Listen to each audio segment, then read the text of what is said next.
I sort of like put myself in experiences that I want to get scared. So I did a meditation at night inside of a mausoleum at Hollywood Forever Cemetery. Wow. Yeah. Jesus Christ. So it was like a sound bath thing with like, some like hippie types in there, right? Sure. But it's a massive mausoleum. So I asked the guy, Johnny, who was hosting the sound bath, because they were all sort of in the center of the mausoleum and there were a couple lights. And I said, Johnny, is it cool if I go like deep into the mausoleum?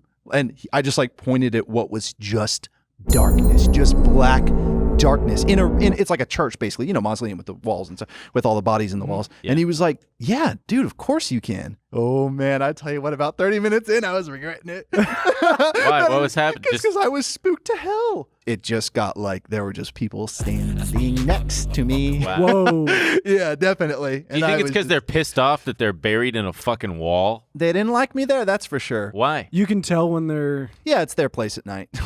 But yeah, it was pretty spooky. Do you ever think about why mausoleums don't smell bad? Why? Ventilation systems, and sometimes they fail and things go south. Wow. Yeah, and it's really bad. But yeah, drainage systems and ventilation systems, because all those fluids have to come out and smells have to come out and they go right up into the sky. But when things go badly, you know right away, because there will be puddles. Damn, you know it's be Oh smelling. my God, yeah. puddles of like human fluid. Exactly. I'm really into, cemeteries and stuff, and I take people on tours through Hollywood Forever Cemetery. Not like a paid gig. I could. That'd be a cool side hustle. I want but to go just do once and see if I could do it. Please come with me. We'll go during the day. It's not scary. But Oh. I'll show you Anton Yelchin's grave, which is really beautiful. I went, man. God, I did- think about him. Oh, I swear I think about Anton Yelchin at least once a day still.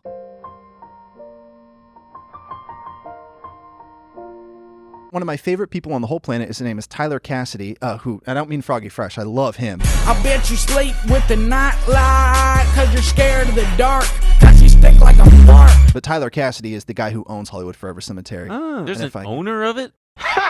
The guy who owned it before was a criminal who got, put away. He was put away. He was selling premium plots for like $200 just to pay off debts and stuff. And yeah, he was just it was horrible. People were like living there. It was vandalized. It was falling apart. So Damn. they just had to sell it. And this handsome young cemeterian came along who looked like a supermodel, by the way, which of course LA was very intrigued This by. is the new guy? Yeah, Tyler He's Cassidy. super hot? Ooh, I want to die and get buried Yeah. to Dude, Tyler Cassidy. He's still super hot. No, he's gorgeous. Anyways, but yeah, he has concerts there. Like I saw like James Blake Yeah. there and stuff. I and saw he the just- Flaming Lips there. You see? And think about how unusual that is. That's because of him, because he Yeah. wants to celebrate death. And I'm Yeah, a the very, Parquet Courts played there. I'm super. Yes, I'm the Sinespia, the movies, and love I doing love. Sinespia. I'm very death positive. I love the stoic approach to death, and I think about it a lot.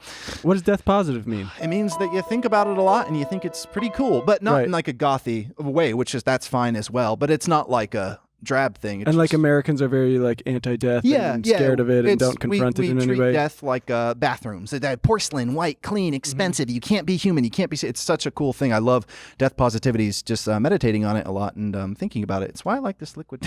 How do you hope to die? Oh, I have. Oh boy. I would like to. Well, I have the greatest answer for this. That sounds psychopathic, if that's a word. Yeah. But when people think about it for 1 second, it makes all the sense in the world. The greatest way to die would be this. You know how we have no scale basically when it comes to like the cosmos? How Earth is like compared to, all these other planets, we're just like a speck of dust. Yeah. I sometimes think about that because you know how we have asteroids flying through space and some are just like the size of, whatever. They're small and some are big. I'm like, is there something out there flying around that's like 150,000 times the size of Earth that's just going at some ungodly speed that no one could ever clock? I know that sounds insane and I know nothing about science, but that could take us out. Like if it hit us at the speed it would be going, it's like it wouldn't even know. It wouldn't even put a dent in it. Like if it hit and obliterated Earth, It wouldn't even change its course. it wouldn't even change its course. No, like, it wouldn't even feel it. It'd be like a fly landing on Bug on a windshield. Yes. So my answer to that, the best way to die would be at the same time with everybody else. Ooh, Oh, that's really yeah. Because Yeah. there's a song by Beyonce called Other Side, which is so beautiful, and I can't believe we don't have more songs about death. And she expresses that about like if I have to die, my only hope is that it's at the same damn time as you. Well, she's speaking to someone she loves, a friend, family member, something. And I love that sentiment so much. So I know it's a bit morbid, but the best way to die would be instantaneously and at the same time with everyone, so no one had to grieve you. I wish that Beyonce instead that song was about her about an asteroid hitting. there's all these doomsday theories about like things that could make that happen, and yeah, just nothing. Just How did you become death positive? Well, I was obsessed with death as a kid. I was very morbid. I used to draw the Titanic breaking in half and all the people falling off and helicopters, and like zombies. And a lot of people, I think, hearing that understand that. Like, right? We were all. Were either of you morbid kids? I had a morbid side, sure. I don't think I was. I was Halloween, everything. I was completely head over heels in love with it, obsessed with it.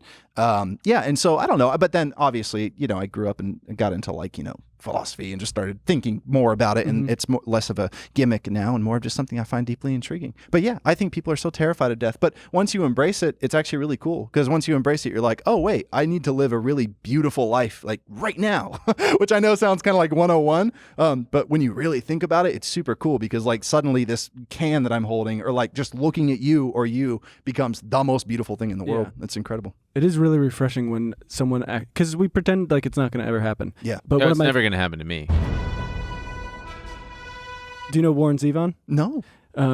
Singer-songwriter from the 1970s, but he famously found out he had cancer and he was going to die. And they were basically like, we could do this treatment, you might get 5 years out of it. And he was like, no. But because he was going to have a really low quality of life. Yeah. So he was like, we're making a rock and roll record. He gets all his friends and stuff, and he makes this beautiful album, and it ends with Keep Me in Your Heart, which is a letter to his friends and family. It's this like really gut-wrenching. My God. And he goes on Letterman. Letterman was very good to him, had him on a bunch, and he got a lot of exposure that way. And there's this very famous interview where Letterman is like, it's very weird to be talking to someone who's going to expire, and he's asking. It's very beautiful. You know what really gets me? What gets you? And I don't think that I'm the first person to talk about this, but hey, it's okay. What kind of gets a fire under my ass sometimes is if your life were an iPhone battery, and even assuming that you live 100 years, sure, 100% of the thing. Yeah. Me at the age of 34, yeah. That means that my battery now reads 66%. And if I've got my phone and I look at the battery at 66%, I'm like, damn, I should plug this in soon. Interesting. That's spooky as all get out. No, you can't be plugged in. No. You're gonna die! You're